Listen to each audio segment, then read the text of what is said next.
بسم اللہ الرحمن الرحیم۔ ایک آدمی نے قربانی کا جانور خریدا ہے تو اس میں سے کچھ اس کو نفع حاصل ہونے لگا ہے تو اس نے وہ قربانی کا جانور بیچ دیا ہے۔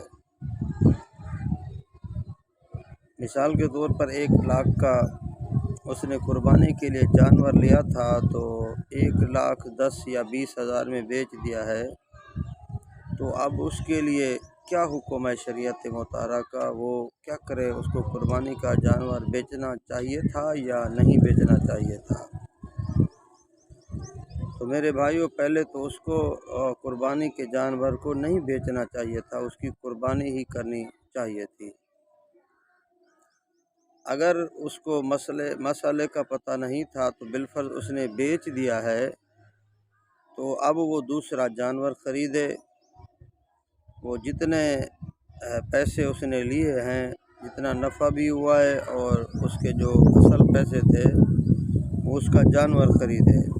اگر اس میں سے کچھ پیسے بچ گئے ہیں تو وہ ایک جانور خریدے گا، اس کے بعد جتنے پیسے بچے ہیں اس نے نفع کیا ہے وہ اپنے پاس نہیں رکھ سکتا، وہ ان پیسوں کو صدقہ کرے گا، خیرات کرے گا، تب تو جائز اور ٹھیک ہے۔